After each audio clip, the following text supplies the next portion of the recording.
अस्सलाम वालेकुम dear students. आज का हमारा टॉपिक है होमियोस्टैसिस इन प्लांट्स।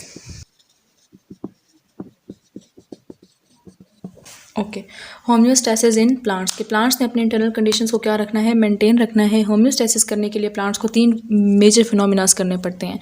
सबसे पहले प्लांट्स के अंदर जो कार्बन डाइऑक्साइड है, ठीक है, प्लस ऑक्सीजन है, इसको प्लांट ने क्या करना है, रिमूव करना है अपने अंदर से, ठीक है। अच्छा, हम लोगों ने जो है वो लेक्चर 1 में जो है वो हमने स्टडी किया था प्लांट के अंदर जो गैसेस एक्सचेंज हो रही थी, ठीक है, कि कार्बन डाइऑक्साइड लेते हैं प्लांट और ऑक्सीजन गिव आउट करते हैं, ठीक है। अब डे टाइम में हमने 2 इक्वेशंस पढ़ी थी कि एक डे टाइम की सिचुएशन पढ़ी थी, ठीक है, और एक हमने पढ़ी थी नाइट टाइम की सिचुएशन। ये हमने फर्स्ट चैप्टर में पढ़ लिया था। अगर आपने नहीं लिया हुआ लेक्चर तो वो लेक्चर ले लें, ठीक है।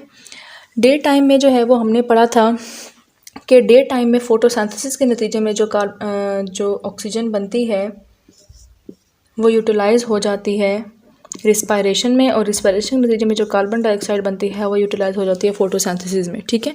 दिन को तो कोई ऐसा वेस्ट प्रोडक्ट हमारे पास नहीं बन रहा, बट नाइट में देखा जाए तो फोटोसिंथेसिस नहीं हो रही है, बल्कि सिर्फ क्या हो रही है, रिस्पायरेशन। तो इन्वायरमेंट से ही हम ऑक्सीजन ले लेते हैं, उसको यूटिलाइज करते हैं रिस्पायरेशन में, और कार्बन डाइऑक्साइड हम क्या करते हैं, एनवायरनमेंट में एलिमिनेट कर देते हैं। तो रात के टाइम पर आपने याद रखना है कि excess carbon dioxide is eliminated, तो ये क्या हो जाएगा, ये रिमूव हो जाएगी, ठीक है। एनवायरनमेंट में क्या हो जाएगी, रिमूव हो जाएगी at night.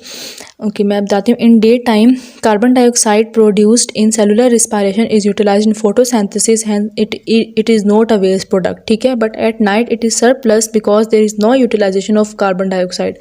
Carbon dioxide utilisation क्यों नहीं हो रही है, क्योंकि फोटोसिंथेसिस नहीं हो रही है, ठीक है।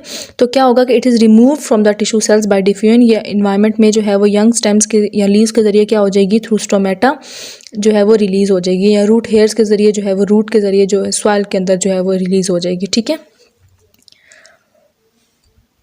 उसके अलावा जो ऑक्सीजन है, ऑक्सीजन जितनी यूज़ करनी है उतनी यूज़ कर लेगा प्लांट, ठीक है, और जो सरप्लस ऑक्सीजन है वो भी क्या कर देगा, उसको रिलीज़ कर देगा, ठीक है। रिस्पायरेशन में जितनी ऑक्सीजन यूज़ करनी थी उसको यूज़ कर लेगा, और जो एक्स्ट्रा है उसको क्या कर देगा, रिलीज़ कर देगा, ठीक है। तो ये हमारे पास कार्बन डाइऑक्साइड और ऑक्सीजन का क्या हो गया, रात को हमने पढ़ लिया कि वो कैसे कैसे जो है वो रिमूव होते हैं, ठीक है।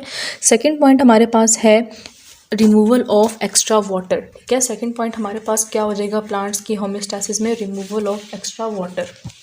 कि एक्स्ट्रा वाटर जो है वो प्लांट के अंदर से कैसे रिमूव होता है, ठीक है। सेकंड किसका रिमूवल है, वाटर का, ठीक है, वाटर का रिमूवल, ठीक है, कि वाटर जो है वो कैसे रिमूव होता है। देखो, अब रिमूव करने से पहले तो हमें पता होना चाहिए कि प्लांट जो है वो वाटर लेते कहाँ से हैं, ठीक है। तो प्लांट जो है वो वाटर कहाँ से लेते हैं, प्लांट्स टेक वाटर या plants obtain water from the soil, ठीक है। प्लांट्स पानी कहाँ से लेते हैं, सॉइल से लेते हैं, ठीक है। और पानी और कहाँ बनता है, पानी जो है वो रिस्पायरेशन के नतीजे में भी बनता है। मैंने आप लोगों को चैप्टर नंबर 1 में रिस्पायरेशन की इक्वेशन लिख के दिखाई थी, अगर आप लोगों ने वो वीडियो नहीं देखी तो वो आप वहाँ पर देख लो, ठीक है। खैर, मैं आप लोगों को यहाँ पर बता देती हूँ कि रिस्पायरेशन कैसे जो है वो हमारे पास वाटर बनता है। रिस्पायरेशन क्या होती है कि हम ग्लूकोज की ऑक्सीडेशन करते हैं, जिसके नतीजे में कार्बन डाइऑक्साइड प्लस वाटर बनता है, प्लस ATP, ठीक है। तो ये वाटर मेटाबॉलिज्म का वाटर है, मेटाबॉलिज्म का वाटर है, मींस मेटाबॉलिज्म हुई है, रिस्पायरेशन हुई है, ठीक है। खैर, यहाँ पर जो है वो सॉइल में भी जो है वो सॉइल से पानी लिया, रिस्पायरेशन के नतीजे में जो है वो पानी बना, ठीक है। प्लांट ने जितना पानी यूज़ करना हो उसको यूज़ कर लेता है, उसके अलावा अपने वैक्यूल के अंदर प्लांट क्या कर लेता है, स्टोर कर लेता है, ठीक है। प्लांट का सेल हमने पढ़ा था 9th क्लास में, हमें पता लार्ज सेंट्रल वैक्यूल होता है due to which nucleus is push to the side. तो इसके अंदर भी ये पानी को क्या कर लेता है, स्टोर कर लेता है अपने अंदर, ठीक है। एक्स्ट्रा वाटर अब हमने रिमूव करना है। हमेशा रिमूवल याद रखना है, रिमूवल हमेशा एक्स्ट्रा चीज़ की होती है, ठीक है। तो यहाँ पर एक्स्ट्रा वाटर को हमने कैसे रिमूव करना है, कोई हमने वाटर सॉइल से लिया, उसके अलावा वाटर जो है वो रिस्पायरेशन के नतीजे में बना, कुछ वाटर हमने वैक्यूल में स्टोर कर लिया। एक्स्ट्रा वाटर कहाँ जाएगा, extra water is released from stomata, ठीक है, स्टोमेटा के ज़रिए एक्स्ट्रा वाटर लीफ के स्टोमेटा के ज़रिए एक्स्ट्रा वाटर रिमूव हो जाएगा, ठीक है, वेपर की फॉर्म में क्या हो जाएगा, रिमूव हो जाएगा।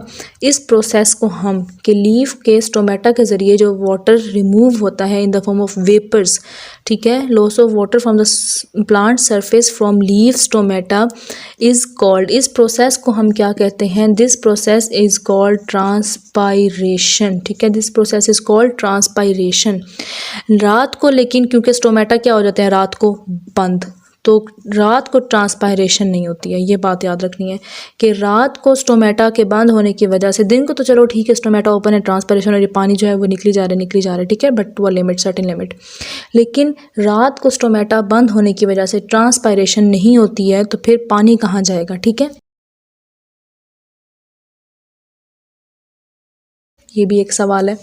फिर रात को क्या होता है, रात को जब ट्रांसपायरेशन नहीं होती है उनके स्टोमेटा बंद होने की वजह से, ठीक है, तो रात को जो है वो जब नहीं हो रही होती है ट्रांसपायरेशन, तो फिर जाइलम के वेसल्स के अंदर क्योंकि पानी होता है, फ्लोएम में तो फूड होता है ना, ठीक है, तो जाइलम के वेसल्स के अंदर पानी को स्टोर कर लिया जाता है, ठीक है, और वहीं पर एक्यूमुलेट कर दिया जाता है। लेकिन कुछ जो है वो प्लांट्स जैसे कि ग्रास वगैरह है, ठीक है, उनके लीफ की सरफेस के ऊपर कुछ ऐसे पोर्स होते हैं जिनके ज़रिए वो पानी अपनी लीफ से ऐसे बाहर धक्का दे के जो है वो उसको क्या कर देता है, स्पेशल पोर्स के ज़रिए उनके एजेस के से ना अपने कोनों से पानी को फोर्स आउट कर देता है, ठीक है, फोर्स आउट मीन्स पानी को बाहर निकाल देता है। तो ये जो अपीयरेंस होती है, ठीक है, ये जो अपीयरेंस होती है प्लांट के अंदर से पानी का निकलना, ठीक है, थ्रू स्पेशल पोर्स, इस प्रोसेस को हम क्या कहते हैं, this process is called guttation.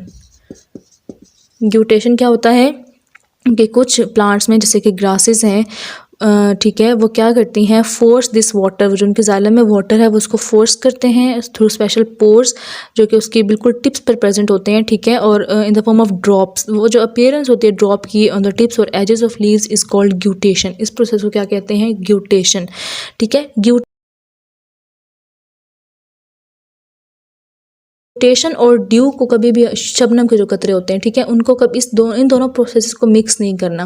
Guttation हमारे पास और चीज़ है, वो जो है वो प्लांट के अंदर से पानी बाहर आता है। ड्यू क्या होता है, ड्यू ये होता है कि ये प्लांट है, ठीक है, इन्वायरमेंट में जो है वो वाटर के वेपर्स हैं, लेकिन रात के टाइम टेम्परेचर इतना कम हो जाता है कि ये वाटर के वेपर्स कंडेंस होकर लिक्विड में कन्वर्ट हो जाते हैं, ठीक है। तो फिर ये जो इनको सरफेस मिलेगी, चाहे कोई शॉपर पड़ा हो, चाहे कुछ भी चीज़ पड़ी हो, ये उस पर शबनम के कतरे क्या कर जाएंगे, कंडेंस होकर लिक्विड फॉर्म में वहाँ पर आ जाएंगे। वो ड्यू होती है, ठीक है, वो ड्यू होती है, वो और चीज़ है, वो पानी एटमॉस्फेयर का होता है।